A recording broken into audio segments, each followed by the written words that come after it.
സമീക്ഷയുടെ പുതിയൊരധ്യായത്തിലേക്ക് എല്ലാ മാന്യ പ്രേക്ഷകർക്കും സ്വാഗതം. ഇന്നത്തെ നമ്മുടെ ചിന്താവിഷയം 2 കൊരിന്ത്യർ 11-ാം അധ്യായം 30-ാം വാക്യം.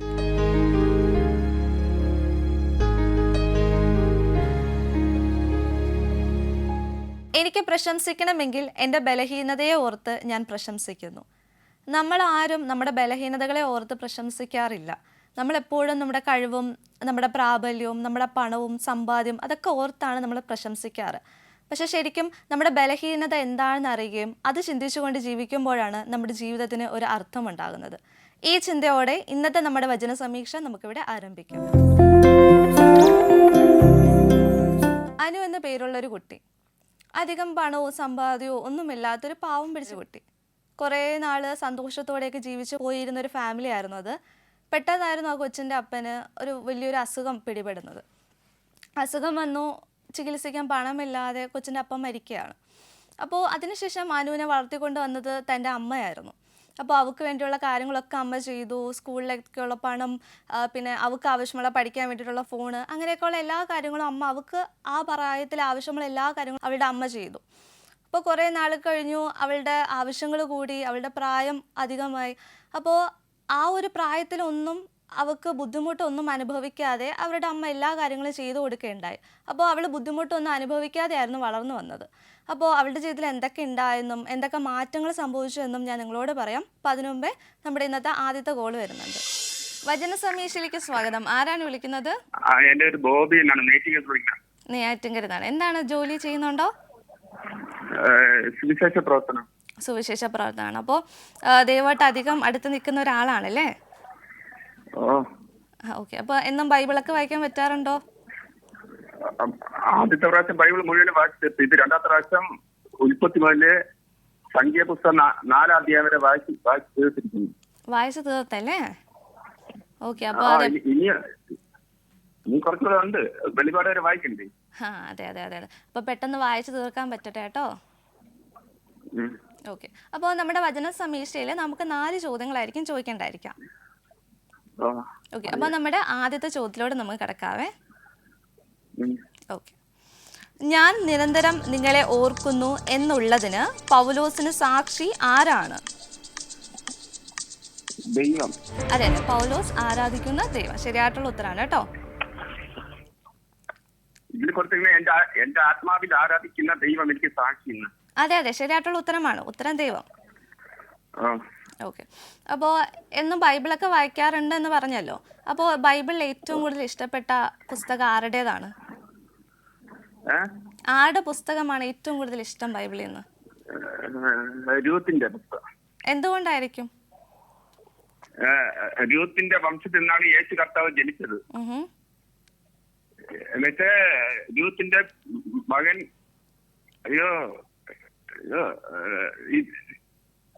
ദാവീദ് രാജാവിന്റെ വംശത്തിലല്ലേ യേശു? ദാവീദ് രാജാവിന്റെ യേശു കർത്താവിന്റെ വരിയം വെച്ചാണ് രൂത്ത് എന്നാണ് അറിയപ്പെടുന്നത്. അതെ. അപ്പൊ അതുകൊണ്ട് ആ രൂത്തിന്റെ പുസ്തകം ഏറ്റവും വലിയ ഇഷ്ടം. ഓക്കെ. അത് വായിക്കുമ്പോൾ ഈശോയുടെ കാര്യങ്ങളൊക്കെ ആയിട്ട് കണക്ട് ചെയ്യാൻ പറ്റുന്നുണ്ടോ? അതുകൊണ്ടാണോ? ഓക്കെ, ശരി. അപ്പോൾ നമുക്ക് നമ്മുടെ അടുത്ത ചോദ്യത്തിലോട്ട് കിടക്കാവേ. ഓക്കെ. പൗലോസ് റോമിലെ വിശ്വാസികളെ കാണുവാൻ ആഗ്രഹിച്ചത് എന്തിനായിരുന്നു? പൗലോസ് റോമിലെ വിശ്വാസികളെ കാണുവാൻ ആഗ്രഹിച്ചത് എന്തിനായിരുന്നു? എന്നാൽ സഹോദരന്മാരെ, എനിക്ക് ശേഷം ജാതികൾ എന്ന പോലെ നിങ്ങളിൽ വല്ല ഫലം ഉണ്ടാകാൻ നിങ്ങളുടെ അടുക്കൽ വരുവാൻ പലപ്പോഴും ഭാവിച്ചു. നിങ്ങളുടെ സ്ഥിരീകരണത്തിനായി ആത്മീയ ഫലമല്ല നിങ്ങൾക്ക് നൽകണമെന്ന്, അതായത് നിങ്ങൾക്ക് എനിക്കും ഒത്തൊരുമിച്ചുള്ള വിശ്വാസം നിങ്ങളോട് കൂടെ എനിക്ക് ആശ്വാസം ലഭിക്കണം. ഞാൻ നിങ്ങളെ കാണാൻ വാങ്ങിക്കുന്നു. അതെ അതെ, ശരിയായിട്ടുള്ള ഉത്തരമാണ്. ഉത്തരം അവരെ ഉറപ്പിക്കേണ്ടതിന്, എന്തെങ്കിലും ആത്മവരം അവർക്ക് നൽകേണ്ടതിന്. ഒരു പാട്ട് പാടാം. ആയിക്കോട്ടെ, ഒരു പാട്ട് പാടിക്കോ. വല്ലവനെ വാഴ്വയ്ക്കും ദൈവം വെற்றிമേലെ വെற்றி தந்தார். வல்லவன் வாழ்வைக்கும் தெய்வம் வெற்றி மேலு வெற்றி தந்தார். ഒരു മനമായി കൂടി ഓസന്ന പാടി ഊരെല്ലാം കൊടിയേറ്റുവോ. ഒരു മനമായി കൂടി ഓസന്ന പാടി ഊരെല്ലാം കൊടിയേറ്റുവോ. കുതൂഹലം കൊണ്ടാട്ടമേ യേശുവിൻ സന്നിധാനത്തിൽ. കുതൂഹലം കൊണ്ടാട്ടമേ യേശുവിൻ സന്നിധാനത്തിൽ. ആനന്ദമാനന്ദമേ നൻപരിൻ തിരുപാദത്തിൽ. ആനന്ദമാനന്ദമേ എൻ നൻപരിൻ തിരുപാദത്തിൽ. കുതൂഹലം കൊണ്ടാട്ടമേ യേശുവിൻ സന്നിധാനത്തിൽ. കുതൂഹലം കൊണ്ടാട്ടമേ യേശുവിൻ സന്നിധാനത്തിൽ. ഹലോ ഹലോ, നല്ല പാട്ടായിരുന്നു കേട്ടോ. ഓക്കെ, അപ്പോൾ നമുക്ക് നമ്മുടെ അടുത്ത ചോദ്യത്തിലോട്ട് കടക്കാവേ. ആർക്ക് ഫലം ലഭിച്ചതുപോലെ നിങ്ങളിലും എന്തെങ്കിലും ഫലം ഉണ്ടാകേണ്ടതിനാണ് പൗലോസ് നിങ്ങളുടെ അടുക്കൽ വരുവാൻ ആഗ്രഹിച്ചത്. എന്നാൽ സഹോദരന്മാരെ, എനിക്ക് ശേഷം ജാതികളിൽ എന്ന പോലെ നിങ്ങളിൽ വല്ല ഫലം ഉണ്ടായിരുന്നേ നിങ്ങളുടെ അടുക്കൽ വരുവാൻ പലപ്പോഴും ഭാവിച്ചു. അതെ, ശരിയായിട്ടുള്ള ഉത്തരമാണ്. ഉത്തരം ജാതികൾ. ഒരു വചനം പറയട്ടെ. ഓക്കെ, ഒരു വചനം. ഞാൻ യഹോവയെ എല്ലാ കാലത്തും വാഴ്ത്തും, അവന്റെ സ്തുതി എപ്പോഴും എന്റെ നാം വിധിക്കും. ഓക്കെ, അപ്പം എന്നും വാഴ്ത്താൻ പറ്റാറുണ്ടോ? ഈശോയോട് കൂടുതൽ ചേർന്ന് നിൽക്കാൻ പറ്റാറുണ്ടോ? ഓക്കെ, ശരി. അപ്പോൾ നമുക്ക് നമ്മുടെ അടുത്ത ചോദ്യത്തിലോട്ട് കടക്കാവേ. ഓക്കെ, പൗലോസ് കടപ്പെട്ടിരിക്കുന്നത് ആരോടൊക്കെയാണ്? യവനന്മാർക്കും ബർബരന്മാർക്കും ജ്ഞാനികൾക്കും ബുദ്ധിഹീനർക്കും ഞാൻ കടക്കാരനാകുന്നു. അതെ, ശരിയായിട്ടുള്ള ഉത്തരമാണോ? ഉത്തരം യവനന്മാർ, ബർബരന്മാർ, ജ്ഞാനികൾ, ബുദ്ധിഹീനർ. ഓക്കെ, അപ്പോൾ നമ്മുടെ ഇന്നത്തെ ചോദ്യങ്ങളൊക്കെ കഴിഞ്ഞിട്ടുണ്ട്. 4 ശരിയായിട്ടുള്ള ഉത്തരം നൽകിയിട്ടുണ്ട് കേട്ടോ. അപ്പോൾ ഇനി വചന സമീക്ഷയിൽ വിളിക്കുക, പ്രാർത്ഥനയിൽ ഓർക്കുകയും ചെയ്യുക. Okay, thank you. ബോബി ചേട്ടനായിരുന്നു നമ്മളെ വിളിച്ചിട്ടുണ്ടായിരുന്നത്. നല്ല പാട്ടുകളും നല്ല വചനമൊക്കെ നമ്മളോട് ഷെയർ ചെയ്തു. അപ്പോൾ ചേട്ടാ, ഇനിയും ഞങ്ങളെ വിളിക്കണം, ഇനിയും വചന സമീക്ഷയിൽ ഓർക്കണം, ഞങ്ങൾക്ക് എല്ലാവർക്കും വേണ്ടി പ്രാർത്ഥിക്കുകയും ചെയ്യണം. അപ്പോൾ നമ്മുടെ കഥയുടെ മറ്റു ഭാഗത്തിലോട്ട് നമുക്ക് തിരിയാം. അപ്പോൾ ഈ കൊച്ചൊന്നും അറിയാതെ വളർന്നത് കൊണ്ട് തന്നെ വീട്ടിലെ അമ്മയ്ക്ക് എന്തെങ്കിലും ആവശ്യമുണ്ടോന്നോ, അല്ലെങ്കിൽ മറ്റൊരാൾക്ക്, ഇപ്പോൾ അമ്മ തന്നെ പോട്ടെ, പുറത്ത് ആർക്കെങ്കിലും എന്തെങ്കിലും ആവശ്യമുണ്ടോ, അവളാൽ ചെയ്യാൻ പറ്റുന്ന കാര്യം അവൾ ചെയ്യുന്നുണ്ടോ, അങ്ങനെയൊന്നും അവൾ ചിന്തിക്കുന്ന ഒരാളല്ല. സ്വന്തമായിട്ട് എന്തെങ്കിലും ചെയ്യാൻ പറ്റുന്നു അവളത് ചെയ്യുന്നു, അങ്ങനെ ജീവിച്ചു പോകുന്ന ഒരു ടൈപ്പായിരുന്നു അവൾ. അപ്പോൾ പെട്ടെന്നൊരു ദിവസം അമ്മയ്ക്ക് വയ്യാണ്ടാകുന്നുണ്ട്. അമ്മ ഹോസ്പിറ്റലിൽ പോയി ടെസ്റ്റ് ചെയ്തപ്പോഴത്തേനും അമ്മയ്ക്ക് വലിയൊരു അസുഖമുണ്ട്. അപ്പോൾ കുറച്ചധികം നാൾ മാത്രമേ അമ്മ ജീവിക്കത്തുള്ളൂ, ആ ഒരു കാര്യങ്ങളൊക്കെ അമ്മ അറിയുന്നുണ്ട്. അപ്പോൾ മോള് വിഷമിക്കരുത്, മോൾക്ക് ബുദ്ധിമുട്ടൊന്നും ഉണ്ടാകരുത് എന്നൊരു ചിന്തയിൽ അമ്മ മോളോടൊന്നും പറയുന്നില്ല. അതെല്ലാം സഹിച്ചും പുറത്തും മോൾക്ക് ആവശ്യമുള്ള കാര്യങ്ങളൊക്കെ ചെയ്തു പോകുന്നുണ്ട്. അതേ രീതിയിൽ മോളാണെങ്കിലോ അമ്മേനൊന്ന് കെയർ ചെയ്യാതെയോ കൂട്ടുകാർക്ക് വേണ്ടിയിട്ടും, കൂട്ടുകാർക്ക് എന്തെങ്കിലും ആവശ്യമുണ്ടോ അവർക്ക് വേണ്ടിയൊക്കെ ജീവിച്ചും അവളുടെ ലൈഫ് അവളെ തന്നെ എൻജോയ് ചെയ്ത് പോകുന്നുണ്ട്. ഇപ്പോൾ ഒരു ദിവസം മോൾ കോളേജ് കഴിഞ്ഞിട്ട് വീട്ടിൽ എത്തുമ്പോൾ അമ്മ അവശയായിട്ട് തറയിൽ കിടക്കുവാണ്. അപ്പോൾ ഇത് കണ്ട് അവൾ വിഷമിക്കുന്നുണ്ട്. അവൾ പെട്ടെന്ന് എടുത്തുകൊണ്ട് അമ്മയെ ഹോസ്പിറ്റലിൽ കൊണ്ടുപോകുന്നുണ്ട്. അപ്പോൾ ഇനി എന്തൊക്കെയാണ് സംഭവിച്ചത് ഞാൻ നിങ്ങളോട് പറയാം. അതിനുമുമ്പ് നമുക്ക് ഒരു കോളോട് വരുന്നുണ്ട്. വചന സമീക്ഷയിലേക്ക് സ്വാഗതം. ആരാണ് വിളിക്കുന്നത്? എവിടെ നിന്നാണ്? വീട്ടിലാരൊക്കെ ഉണ്ട്? ഞാൻ മാത്രമേ ഉള്ളൂ. ഒറ്റയ്ക്കാണോ വീട്ടിൽ താമസിക്കുന്നത്? മോൻ കൂടെ ഉണ്ടാവും, ജോലിക്ക് പോയി. Okay okay. അപ്പോൾ വീട്ടിൽ നിന്ന് ഒറ്റയ്ക്ക് ഇരിക്കുമ്പോൾ എന്തായിരിക്കും ഏറ്റവും കൂടുതലൊക്കെ ചെയ്യാറ്? പ്രാർത്ഥിക്കാറാണോ അതോ? ബൈബിള് വായിക്കും, പ്രാർത്ഥിക്കും, പിന്നെ TV കാണും. TV-യിൽ വേറെ സിനിമയും കാര്യങ്ങളൊന്നും കാണൂല, വാർത്ത ആണ്. വാർത്ത എന്താണ് ഇടയ്ക്കിടയ്ക്ക് നോക്കും, എന്തെങ്കിലും വിശേഷം ഉണ്ടോന്നറിയാൻ. ഓക്കെ ആൻറ്റി, ഓക്കെ ഓക്കെ, ശരി.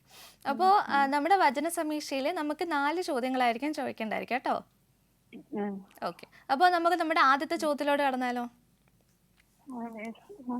ഓക്കെ, സുവിശേഷത്തെ കുറിച്ച് എനിക്ക് ലജ്ജയില്ല എന്ന് പറഞ്ഞത് ആരാണ്? ആദ്യം യഹൂദനും പിന്നെ യവനനും. ഇല്ല, സുവിശേഷത്തെ കുറിച്ച് എനിക്ക് ലജ്ജയില്ല എന്ന് പറഞ്ഞത് ആരാണ്? പൗലോസ്. ശരിയായിട്ടുള്ള ഉത്തരമാണ്. ഉത്തരം പൗലോസ്.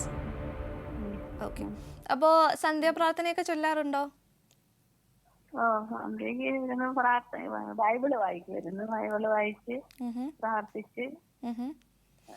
അപ്പോ എപ്പോഴെങ്കിലും ഓക്കെ അപ്പോൾ എപ്പോഴെങ്കിലും ബൈബിള് വായിച്ചു തീർക്കാൻ പറ്റിയിട്ടുണ്ടോ?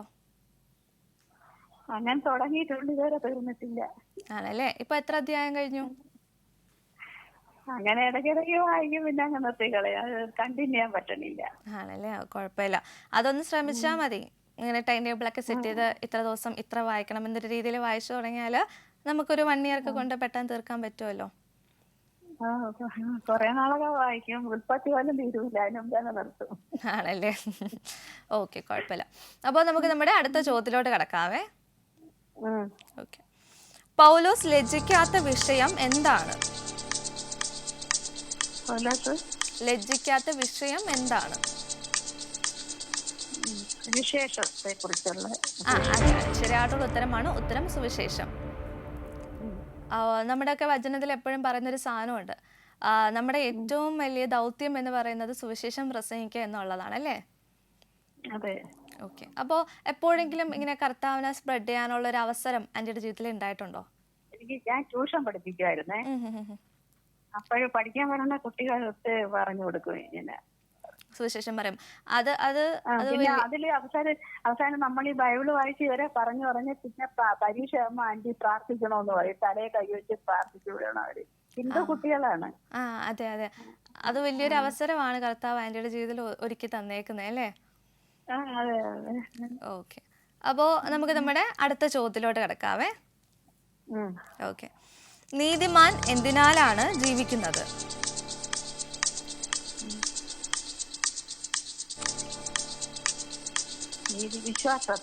അതെ അതെ അതെ, ശരിയായിട്ടുള്ള ഉത്തരമാണ് വിശ്വാസത്താൽ. അപ്പോൾ നമുക്ക് നമ്മുടെ അവസാനത്തെ ചോദ്യത്തിലോട്ട് കിടക്കാവേ. ഓക്കെ. മനുഷ്യൻ സത്യത്തെ അടിച്ചമർത്തുന്നത് ഏതിനാലാണ്?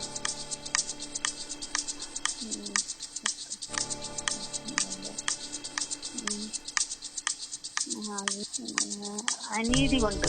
അതെ, ശരിയായിട്ടുള്ള ഉത്തരമാണ്. ഉത്തരം അനീതി കൊണ്ട്. ഓക്കെ. അപ്പോൾ നമ്മുടെ 4 ചോദ്യങ്ങളും കഴിഞ്ഞിട്ടുണ്ട്. അപ്പോൾ 4 ചോദ്യങ്ങൾക്കും ശരിയായിട്ടുള്ള ഉത്തരവ് നൽകിയിട്ടുണ്ട് കേട്ടോ. ഓക്കെ. അപ്പോൾ അതിൻ്റെ ഇനി ഞങ്ങളെ വചന സമീക്ഷയിൽ വിളിക്കണം, പ്രാർത്ഥനയിൽ ഓർക്കുകയും ചെയ്യണം. Okay, thank U. Mercy aunty ആയിരുന്നു നമ്മളെ വിളിച്ചിട്ടുണ്ടായിരുന്നത്. ആളിപ്പോൾ എന്നും പള്ളിയിലൊക്കെ പോകാൻ പറ്റാറുണ്ട്. അപ്പോൾ ആൻറ്റി എന്നും പോകാറുണ്ട്, വചനം വായിക്കാറുണ്ട്. അപ്പോൾ ആൻറ്റി ഇനിയും ഞങ്ങളെ വചന സമീക്ഷയിലോട്ട് വിളിക്കണം, പ്രാർത്ഥനയിൽ ഓർക്കുകയും ചെയ്യണം. അപ്പോൾ നമ്മുടെ കഥയുടെ ബാക്കി ഭാഗത്തിലോട്ട് നമുക്ക് തിരിയാം. ഈ അമ്മേനെയും കൊണ്ട് ആ മകൾ ഹോസ്പിറ്റലിൽ പോയി. ഹോസ്പിറ്റലിൽ ചെന്നപ്പോൾ ഡോക്ടർ പറഞ്ഞു, അമ്മയ്ക്ക് വലിയൊരു രോഗമുണ്ട്, ഞാൻ ഓൾറെഡി പറഞ്ഞതായിരുന്നു, ഇനി അധികം പണിയൊന്നും ചെയ്യരുത്, അധികം വെയിറ്റ് ഒന്നും എടുക്കരുത് എന്നൊക്കെ പറഞ്ഞായിരുന്നു. പക്ഷേ അമ്മ അതൊന്നും കേൾക്കാതെയായിരുന്നു ജോലിയൊക്കെ ചെയ്തത് എന്ന് അറിഞ്ഞപ്പോൾ അവൾക്ക് ഭയങ്കര വിഷമമായി. അവൾ പുറത്ത് ICUവിൻ്റെ പുറത്തിരുന്ന് ഭയങ്കരമായിട്ട് കരഞ്ഞു. കുറച്ച് നേരം കഴിഞ്ഞപ്പോൾ ഡോക്ടർ പറഞ്ഞു, അമ്മേനെ പോയി കണ്ടോളൂ മോളെ എന്ന് പറഞ്ഞു. അപ്പോൾ ആ മകൾ അമ്മയെ കാണാൻ വേണ്ടി ചെന്നു. അപ്പോൾ അമ്മയോട് അവൾ കാല് പിടിച്ച് മാപ്പ് അപേക്ഷിച്ചു. എന്നിട്ട് അമ്മ കുറച്ച് കാര്യങ്ങൾ അവളോട് പറയുന്നുണ്ട്. അത് ഞാൻ നിങ്ങളോട് പറയാം. അതിനുമ്പ് നമുക്ക് ഒരു കോളോട് വരുന്നുണ്ട്. വചന സമീക്ഷയിലേക്ക് സ്വാഗതം. ആരാണ് വിളിക്കുന്നത്? കോട്ടയത്തുള്ള പാമ്പാടിയിലുള്ള ഏലിയാമ്മ വിളിക്കുന്നത്. ഏലിയാമ്മ. ഓക്കെ. അമ്മയുടെ വീട്ടിൽ ആരൊക്കെ ഉണ്ട്? വീട്ടിൽ ഭർത്താവും മോനും മാത്രമേ ഉള്ളൂ. പിള്ളേർ 2 പേരുണ്ടാവില്ല, കല്യാണം കഴിച്ചു. ആണല്ലേ. Okay okay. അപ്പോൾ വീട്ടിലുള്ളതുകൊണ്ട് തന്നെ എന്തായിരിക്കും ഏറ്റവും കൂടുതൽ ചെയ്യുക? പ്രാർത്ഥിക്കുകയാണോ അതോ പ്രാർത്ഥനയിലാണോ കൂടുതൽ ഇൻട്രസ്റ്റ്? അത്രേ ഉള്ളൂ. വീട്ടിൽ പ്രാർത്ഥിക്കുക, വായിക്കുക, അത്രയൊക്കെ ഉള്ളൂ. അടുക്കളയിലെ ജോലി ചെയ്യും. അപ്പോൾ ഒരു കുഞ്ഞു ജീവിതം. അപ്പോൾ ഏറ്റവും കൂടുതൽ ഇമ്പോർട്ടൻസ് കർത്താവിന് കൊടുത്ത് ജീവിക്കുകയാണല്ലേ? അതെ അതെ. ഓക്കെ, ശരി. മോളെന്നാ പറയുന്നു? ഞാൻ നന്നായിട്ടിരിക്കുക, സുഖമായിട്ടിരിക്കുക. ഓക്കെ, ശരി. അപ്പോൾ അമ്മ നമ്മൾക്ക് 4 ചോദ്യങ്ങളായിരിക്കും ചോദിക്കേണ്ടായിരിക്കാം. ഓക്കെ അമ്മ. ഓക്കെ. അപ്പോൾ നമുക്ക് നമ്മുടെ ആദ്യത്തെ ചോദ്യത്തിലോട്ട് കിടക്കാവേ. അപ്പോൾ നമ്മുടെ ആദ്യത്തെ ചോദ്യം, കർത്താവായ യേശുവിനെ കുറിച്ച് ഇവിടെ പറഞ്ഞിരിക്കുന്നത് എന്താണ്?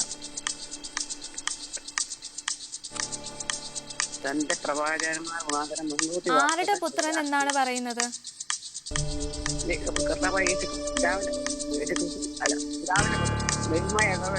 അതെ അതെ, ശരിയായിട്ടുള്ള ഉത്തരമാണ്. ഉത്തരം ദൈവത്തിന്റെ പുത്രൻ. ഓക്കെ. അപ്പോൾ ബൈബിളിൽ ഏറ്റവും കൂടുതൽ ഇഷ്ടപ്പെട്ട ഒരു വചനം നമ്മളോടൊന്ന് ഷെയർ ചെയ്യാൻ പറ്റുമോ?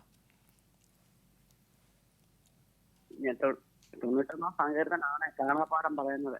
എന്നും വായിക്കും. ആണല്ലേ? അത് വലിയൊരു സംരക്ഷണത്തിന്റെ വചനമാണല്ലേ? അതെ. ആ പുസ്തകം അത് 91 അധ്യായം മുഴുവൻ കാണാപ്പാഠം അറിയാം, എന്നാലും എന്നും വായിക്കും.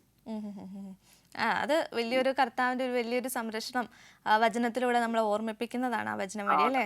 അതെ അതെ അതെ. ഓക്കെ, ശരി അമ്മ, ശരി. അപ്പോൾ നമുക്ക് നമ്മുടെ അടുത്ത ചോദ്യത്തിലോട്ട് കിടക്കാവേ. ഓക്കെ. റോമാലേഖനം എഴുതിയത് ആർക്കു വേണ്ടിയാണ്?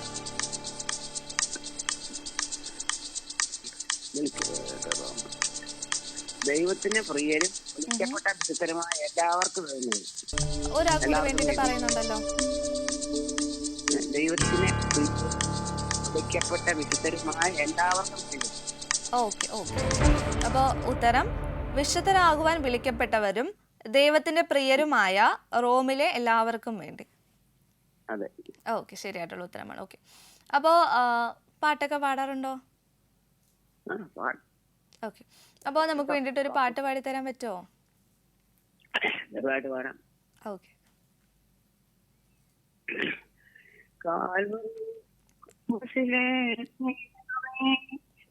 എന്നെ സ്നേഹമേ പൊന്നുമാറിയിടും സ്നേഹമേ എന്റെ കണ്ണീടും സ്നേഹമേ പൊന്നുമാറിയിടും സ്നേഹമേ എന്റെ കണ്ണീടും സ്നേഹമേ പ്രേമ പരിമള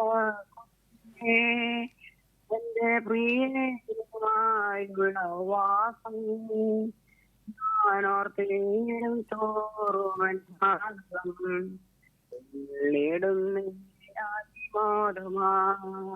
ഞാനോർത്തേടും തോറുമൻ മാനസം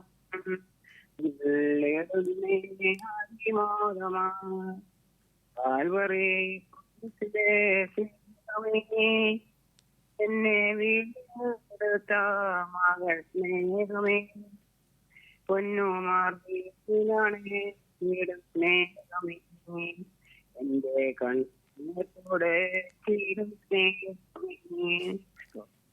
ഓക്കെ അമ്മ, ഓക്കെ. നല്ല പാട്ടായിരുന്നു കേട്ടോ. ഓക്കെ. അപ്പോൾ നമുക്ക് നമ്മുടെ അടുത്ത ചോദ്യത്തിലോട്ട് കിടക്കാവേ. ഓക്കെ. പൗലോസിനെ ഇവിടെ വിശേഷിപ്പിച്ചിരിക്കുന്നത് എങ്ങനെയാണ്? വാഗ്ദത്തം ചെയ്ത സുവിശേഷത്തിനായി വേർതിരിച്ച് വിളിക്കപ്പെട്ട അപ്പോസ്തലനും യേശുക്രിസ്തുവിന്റെ ദാസനുമായി പറഞ്ഞു. അതെ അതെ, ശരിയായിട്ടുള്ള ഉത്തരമാണ്. ഉത്തരം യേശുക്രിസ്തുവിന്റെ ദാസനും സുവിശേഷത്തിനായി വേർതിരിച്ച് വിളിക്കപ്പെട്ടവനുമായ അപ്പോസ്തലൻ. അതെ. ഓക്കെ. അപ്പോൾ നമുക്ക് നമ്മുടെ അവസാനത്തെ ചോദ്യത്തിലോട്ട് കിടക്കാവേ. ഓക്കെ. പൗലോസ് ആദ്യം തന്നെ നിങ്ങൾക്ക് എല്ലാവർക്കും വേണ്ടി ദൈവത്തിന് സ്തോത്രം ചെയ്യുന്നത് എന്തിനു വേണ്ടിയാണ്?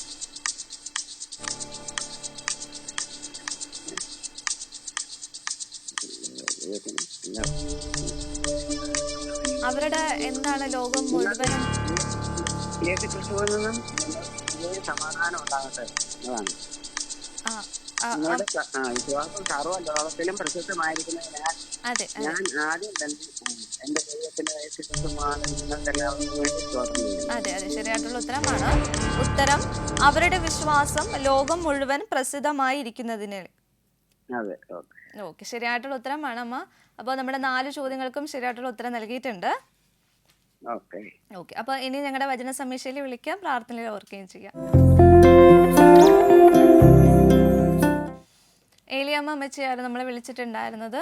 നല്ല പാട്ടും വചനമൊക്കെ നമ്മളോട് ഷെയർ ചെയ്തു. അപ്പോൾ ഇനിയും ഞങ്ങളെ വചന സമീക്ഷയിൽ വിളിക്കാം, പ്രാർത്ഥനയിൽ ഓർക്കുകയും ചെയ്യാം. അപ്പോൾ നമ്മുടെ കഥയുടെ ലാസ്റ്റ് ഭാഗത്തിലോട് നമുക്ക് തിരിയാം.